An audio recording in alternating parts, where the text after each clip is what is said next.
Abra sua Bíblia aí, por gentileza, no primeiro livro dos Reis, né? Capítulo 7.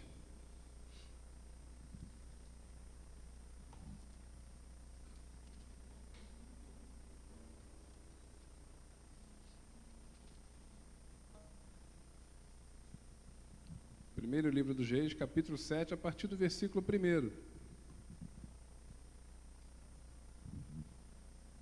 Eu não vou ler, irmãos, o capítulo 7 inteiro, né? Porque do verso 15, do versículo 15 em diante, até o versículo 50, né, 51, o nosso irmão, né, pastor Alexandre Soares, na última quarta-feira, ele esteve falando sobre a edificação do templo, né, a construção do templo. Hoje a gente vai conversar um pouquinho no verso 1, do capítulo 7, do versículo 1 ao versículo 14. E o tema da nossa mensagem nessa noite, né, o nosso estudo, como você quiser, é edificando a casa. Amém? Diz assim, todos acharam, irmãos? Amém? Diz assim a palavra do Senhor: edificou Salomão os seus palácios, levando 13 anos para os concluir. Edificou a casa do bosque do Líbano, de 100 côvados de comprimento, 50 de largura e 30 de altura, sobre 4 ordens de colunas de cedro e vigas de cedro sobre as colunas. A cobertura era de cedro, abrangendo as câmaras laterais em número de 45, 15 em cada andar, as quais repousavam sobre colunas. Havia janelas em ordens e janelas opostas à janela em 3 fileiras. Todas as portas e janelas eram quadradas, e janela oposta à janela em 3 fileiras. Depois, fez o salão das colunas, de 50 côvados de comprimento e 30 de largura, e havia um pórtico de colunas de fronte dele, um baldaquino. Também fez a sala do trono, onde julgava, a saber, a sala do julgamento, coberta de cedro, desde o soalho até ao teto. A sua casa, em que moraria, fê-la noutro pátio, atrás da sala do trono, de obra semelhante a esta. Também, para a filha de Faraó, que tomara por mulher, fez Salomão uma casa semelhante à sala do trono. Todas estas construções eram de pedras de valor, cortadas a medida, cerrada para o lado de dentro e para o lado de fora. E isto, desde o fundamento até as beiras do teto, por fora até o átrio maior. O fundamento era de pedras de valor, pedras grandes, pedras de 10 côvados e pedras de 8 côvados. Por cima delas, pedras de valor, cortadas segundo as medidas, e cedros. Ao redor do grande átrio havia 3 ordens de pedras cortadas e uma ordem de vigas de cedro. Assim era também o átrio interior da casa do Senhor e o pórtico daquela casa. Enviou o rei Salomão mensageiros que de Tiro trouxessem Irão. Era este filho de uma mulher viúva, da tribo de Naphtali, e fora de seu pai um homem de Tiro, que trabalhava em bronze. Irão era cheio de sabedoria e de entendimento e de ciência para fazer toda a obra de bronze. Veio ter com o rei Salomão e fez toda a sua obra. Amém? Louvado seja o nome do Senhor. Irmãos, no versículo 1, o que me chamou a atenção, né, é quando a palavra diz assim: edificou Salomão os seus palácios, né? Aí vai falando o que ele edificou. No verso 2 vai falar que ele edificou a casa do bosque do Líbano, ou seja, a casa da floresta, né? Outros falam como floresta do Líbano. Na verdade, essa casa aí era um arsenal de defesa, né, que Salomão construiu. Se você contou mais ou menos aqui, dá em torno de 4 construções que Salomão levou 13 anos para concluir, né?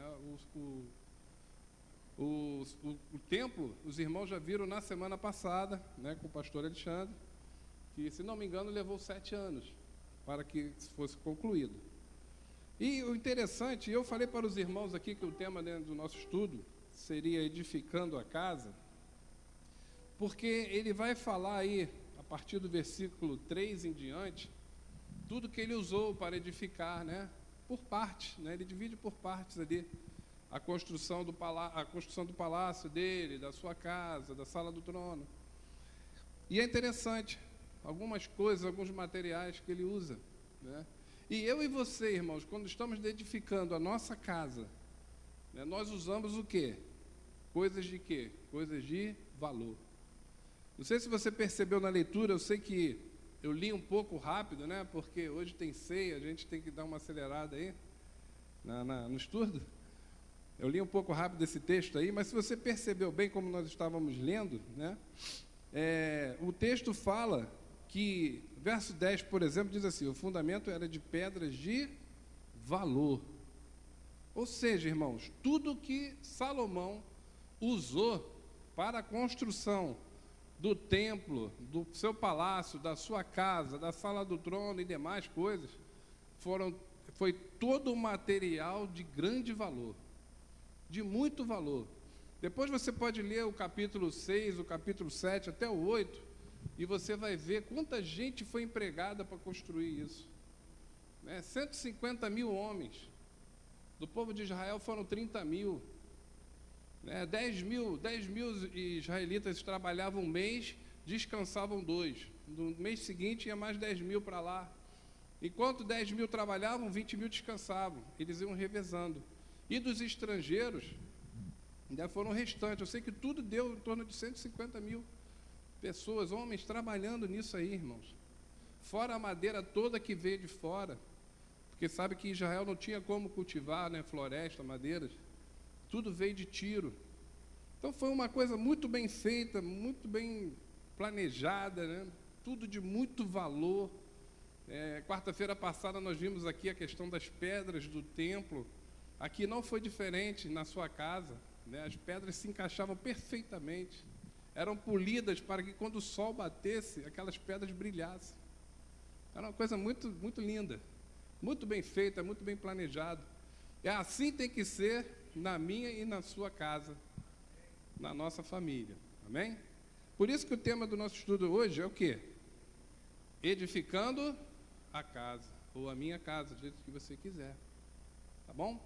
Então, em primeiro lugar, eu quero falar aqui de algo que ele usou na construção, que está no versículo 3. Quando ele diz assim, a cobertura era de cedro, né? Quando ele fala da palavra aí, cobertura. Cobertura, você sabe que é o quê? É o telhado, é o teto, né? Aquilo que vai proteger em cima. A cobertura. E o que isso significa, né? Cobertura, né? Trazendo para dentro da nossa casa, para dentro da nossa família. Qual o simbolismo? Isso fala de quê? Né? Fala de proteção, fala também. Mas isso fala, irmãos, da questão de nós, como família, né? De estarmos vivendo ali juntos. Isso acontece também aqui na igreja, né? No meio do povo de Deus. Há possibilidade de acontecer o quê? Atrito. Da gente, né, um pisar no pé do outro. Então a cobertura também fala de quê? Fala de perdão, fala de reconciliação. Né? Isso é uma coisa que tem que ter dentro da nossa casa. Por isso que a Bíblia diz o quê? Irai-vos e não pequeis. Salmo 32, pode botar aí, irmão, por gentileza? Salmo 32, versículo 1, é um texto interessante. Que Davi, né, o salmista fala. Salmo 32, versículo 1. Bem-aventurado aquele cuja transgressão é perdoada e cujo pecado é coberto. Isso tem que acontecer no meio do meio dos casais, no meio da família, pai e filhos, irmãos, e entre nós aqui também, né? No meio da família de Deus, do povo de Deus. Tem que haver perdão, tem que haver reconciliação. Porque, na verdade, irmãos, diante de Deus, ninguém é melhor que ninguém. Louvado seja o nome do Senhor. 1 Pedro, capítulo 3, versículo 7. Também fala algo interessante para casais, né, para a família.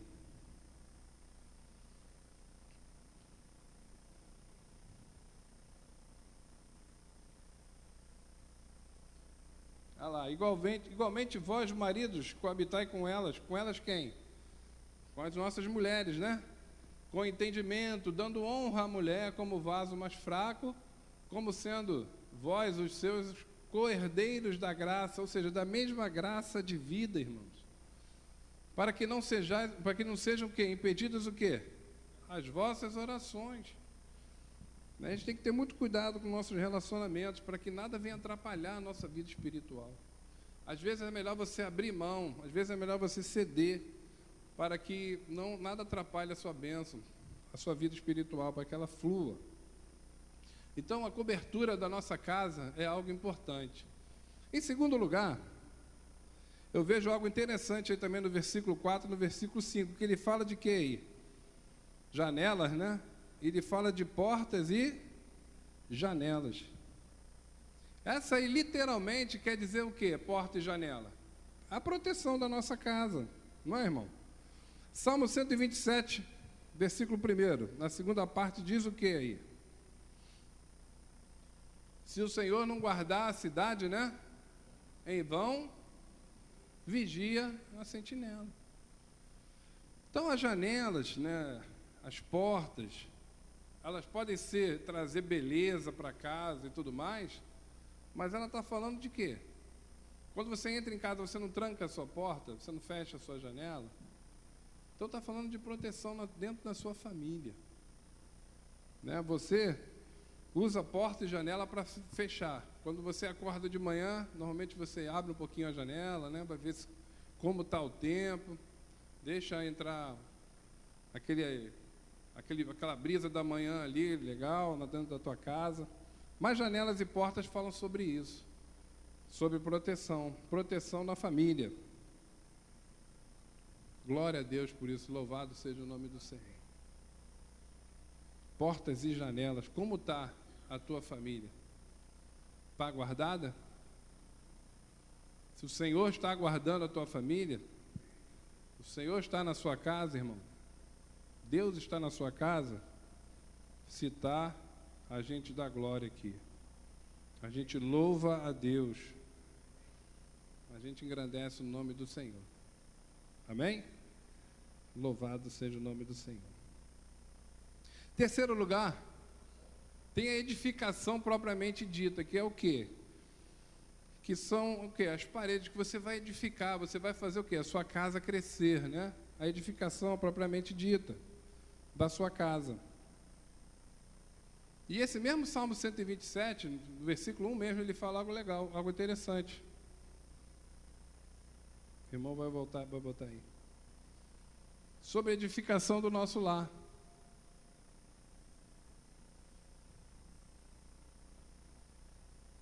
Se o Senhor não edificar a casa,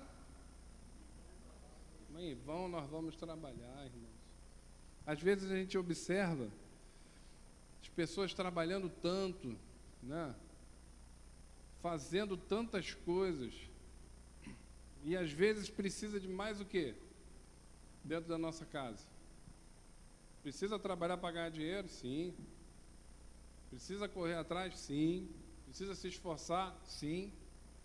Que Deus não abençoa o camarada que está lá na rede o dia todo, não. Né? A gente tem que fazer a nossa parte, não tem? Mas quando o Senhor está lá, meu irmão, quando tu está debaixo da graça de Deus, não é? Não prospera? É melhor buscar a presença de Deus, irmãos. E isso você pode buscar até no teu trabalho. As irmãs que estão limpando casa, lavando louça, estão fazendo isso, ó, falando com Deus. Tem várias pessoas que têm experiência disso, né, de estar lá lavando louça e Deus está falando. Uma vez a minha esposa, ela estava fazendo uma comida, né, ela estava no fogão lá, ela falando com Deus, né, justamente naqueles momentos que você está desprevenido, que costuma chegar o povo, né? Aí daqui a pouco chega aquele monte de irmão, aí a gente fala, ai meu Deus do céu, o rango aqui estava praticamente contado, né? E ali ela começou a fazer a comida e orar, e era um macarrão. Meu irmão, o bicho cresceu, estufou, deu para todo mundo comer, irmão. E Deus operou. É isso aí, meu irmão.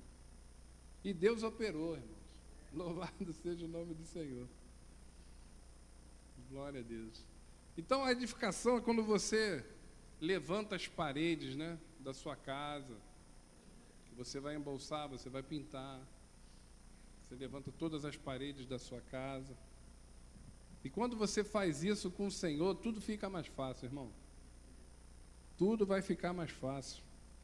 Nós estamos falando de algo espiritual, tá? Fica mais fácil para a sua vida, fica mais fácil para a minha vida. E Deus abençoa. Efésios capítulo 2, versículo 20 e 21, fala sobre o crescimento espiritual, né?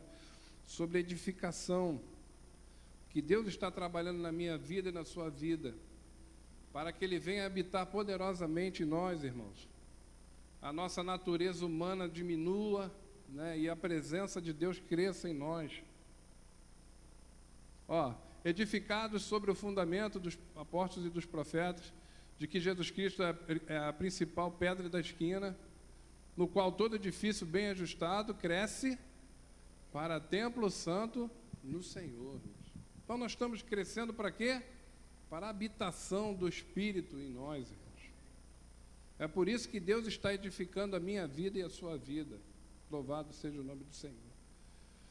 Deus está fazendo uma obra de edificação em nós. Não pense que existe coincidência na sua vida. Não existe. Não existe coincidência na nossa vida, irmãos. Existe um Deus soberano trabalhando a teu favor, trabalhando a meu favor, para que a gente venha crescer espiritualmente. Amém? Glória a Deus. E Salomão trabalhou e fez uma obra maravilhosa. E assim, nós precisamos fazer essa obra também. Nós precisamos trabalhar junto com Deus. Glória ao Senhor. Aleluia. Outra coisa interessante, verso 10. Olha o que ele fala aí. O fundamento era de pedras de valor. Quem é o fundamento, irmãos, da nossa fé? 1 Coríntios, capítulo 3, versículo 11. Quem é o fundamento? É o Senhor, né? Nós lemos aí Efésios 2:20, que ele fala o quê? Que Jesus é a pedra, né? Ele é aquele que sustenta a nossa casa, a nossa família, irmãos. Por que sua família não é destruída? Por que a minha família não é destruída? Porque Deus nos sustenta. O Senhor nos sustenta, louvado seja o nome do Senhor. Olha lá, Jesus Cristo, Ele é o fundamento. Glória a Deus.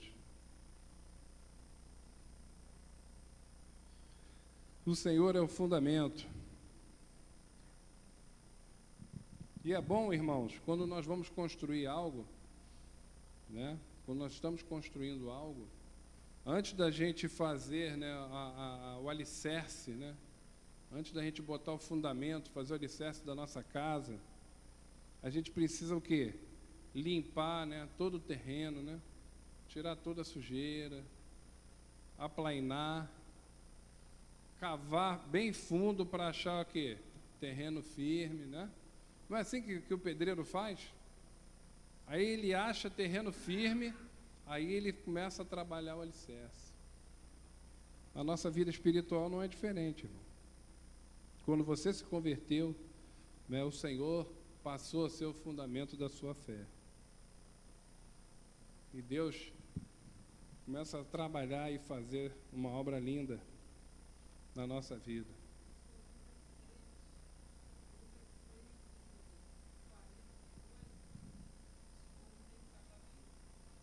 Aí, viu? Vamos ver Lucas.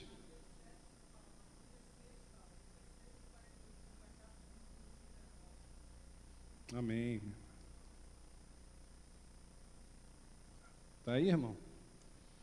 É semelhante ao homem que edificou uma casa e cavou, e abriu bem fundo, né? E pôs os alicerces sobre a... E vindo a enchente, bateu com ímpeto a corrente naquela casa e não a pôde abalar, porque estava fundada sobre a rocha. Quando vier a tempestade, quando vier o vento, né, quando vier tudo, os irmãos viram aí na semana passada, né, temporal que caiu no Rio, derrubou um monte de árvore. Eu passei por lugares, eu fui trabalhar na quinta-feira, no dia seguinte, eu passei por lugares que tinha árvore com raiz e tudo caída no chão. E árvore, não era árvore fininha não, irmão, árvore grossa. Aqueles troncos assim, grosso de árvore, tudo virado, uma confusão, uma loucura. Eu me lembro que aqui no apartamento, a gente com a janela fechada, entrou água. Não sei por onde passou, mas entrou água. Ninguém segura a água, irmão. É uma coisa terrível. A água entrou dentro de casa. Todas as pessoas que eu conversei lá no trabalho, eles falaram a mesma coisa. Ó, não, a gente não sabe por onde a água entrou, mas a água entrou. Olha só Jesus, né, irmão? A água entrou. Mas Jesus falou o quê? Pode dar uma ventania, pode bater a onda na tua casa, ela não vai ser o quê? Abalada. Não vai cair, irmão. Isso representa todas as lutas que eu e minha esposa, que você e a sua família passam, né? Mas sejam elas circunstanciais, sejam lutas dentro da família, lutas na área espiritual, seja o que for. Mas se você está bem fundamentado, irmão, você não cai. Amém? Não é qualquer coisa que vai te derrubar. E nem derrubar a tua casa, nem abalar a tua família. Glória a Deus. Louvado seja o nome do Senhor. E em último lugar, quando ele fala aí no versículo 14, que ele precisou de um camarada fora de série para ajudá-lo, né, na construção, que foi esse camarada aqui, Irão, né? No verso 14 ele diz o quê? Que Irão era cheio de sabedoria, de entendimento, de ciência, para fazer toda a obra de bronze. Veio ter com o rei Salomão e fez toda a sua obra. Sabe o que eu vejo aqui, irmãos? Que eu e você, nós precisamos de sabedoria para edificar a nossa casa. Inteligência eu posso ter, você pode ter, né? Sua esposa pode ter, seu marido pode ter muita inteligência, mas a sabedoria, ela vem do Espírito do Senhor. A sabedoria é algo que vem do alto, irmãos. E a Bíblia diz que você pode pedir, né? Pode pedir à vontade. Lá no livro de Tiago fala sobre isso. Peça, porém, com fé. Você pode pedir sabedoria, que Deus vai te dar sabedoria. Deus vai te dar sabedoria para você conduzir a sua casa, você conduzir a sua família, para te ajudar a criar os seus filhos, que hoje não está fácil criar filho, né? Os apelos aí, tudo que tem acontecido nesse mundo louco, né? Mundo difícil está difícil, irmão. Não só pela questão da violência, né? Mas pelos apelos, né? Hoje o apelo sexual, por exemplo, nas televisões é muito forte. E normalmente a gente não consegue ficar longe da televisão, já reparou isso? Às vezes você chega do culto, senta no sofá, pega o controle e dispara na televisão. Né? E liga lá uma coisa qualquer. Hoje, por exemplo, quarta-feira, quando os irmãos saírem daqui, tem o que na televisão? Futebol, não é? Então o povo chega, senta e liga para ver o futebol. Se bem que hoje eu não recomendo ver, né? Porque é jogo do Vasco, né? Eu não recomendo a ninguém ver futebol hoje. Jogo de Vasco, de Fluminense, desliga a sua televisão, meu irmão, é melhor orar. É melhor orar do que ficar vendo o jogo desse povo aí. Mas tudo é apelo, irmãos, tudo. Propaganda de pasta de dente. Vai aparecer uma mulher pelada lá. Ela não tinha que mostrar os dentes dela? Por que ela vai aparecer sensual, se a ideia é mostrar os dentes? Se o comercial da pasta de dente Não tinha que mostrar o rosto. Ela pode ser linda, o que for, mas não tinha que mostrar só o rosto. Aparece a mulher vestida sensual, de maneira sensual. E essa palavra sensual, a ideia é o quê? É despertar o quê? Os sentidos. A sensualidade está nesse negócio de despertar os sentidos das pessoas. Né? Os homens, por exemplo, são atraídos pelo que vê, né? Eles olham assim, o homem olha, vê com os olhos assim, esse sentido assim do olhar é muito mais forte no homem do que na mulher. Não que a mulher, se ver um homem bonito, não vai despertar nada nela, não é isso. Mas ela tem um comportamento totalmente diferente do homem em relação a isso. E os apelos estão aí, seja na televisão, seja no computador, porque você vai entrar, por exemplo, acessar o seu e-mail, quando você clica lá que abre, né, a página do seu e-mail para você jogar a sua senha lá e entrar, também tem um monte de coisa ali que não tem nada a ver, irmãos, que não era para estar ali. E por que está ali? Para chamar a atenção de quem está vendo. Há um apelo, né? Sempre um apelo. Quando você está vendo televisão, através de filmes também, sempre tem uma apelação, sempre tem um apelo. Sempre querem chamar a nossa atenção para alguma coisa. E isso está entrando aonde? Dentro da onde?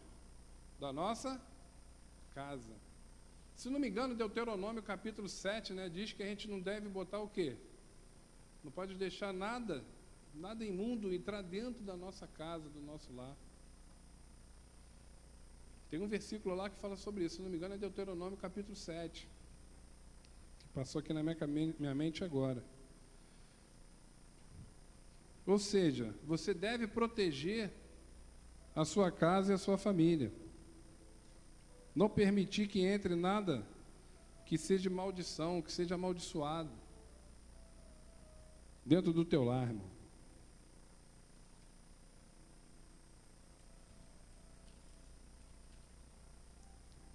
Deuteronômio capítulo 7, versículo 26. Deuteronômio 7, 26, achei aqui. Não meterás, pois, coisa abominável em tua casa, para que não sejas amaldiçoado semelhante a ela. De todo a detestarás, e de todo a abominarás, pois é amaldiçoada. É anátema, né? Então vamos proteger a nossa família, a nossa casa, vamos edificar a nossa casa de acordo com os princípios bíblicos, irmãos. De acordo com a palavra do Senhor. Amém? Glória a Deus. Fique de pé, vamos orar.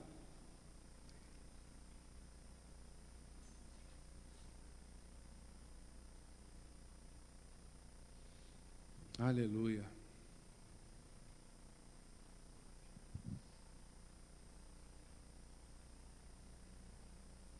A Bíblia diz que bem-aventurado, né, o homem, né, o varão, que teme ao Senhor e anda nos seus caminhos. Depois, se você ler o verso 2 em diante, meu irmão, só vem bênção aí. Bem-aventurado o homem, né, que teme ao Senhor e anda nos seus caminhos, irmão. É assim que a nossa família tem que caminhar, tem que andar. É nos caminhos do Senhor. O texto vai falar tanta coisa boa, feliz serás. Depois você lê com calma lá o Salmo 128. É muita bênção, vale a pena, irmãos, nós edificarmos a nossa casa, né, a nossa família, de acordo com a Bíblia, irmãos, de acordo com a palavra de Deus. Cuide da sua família, não deixe entrar nada na sua casa que venha trazer problema. Quando a Bíblia fala de maldição, ela fala de castigo, né? A gente precisa fugir dessas coisas.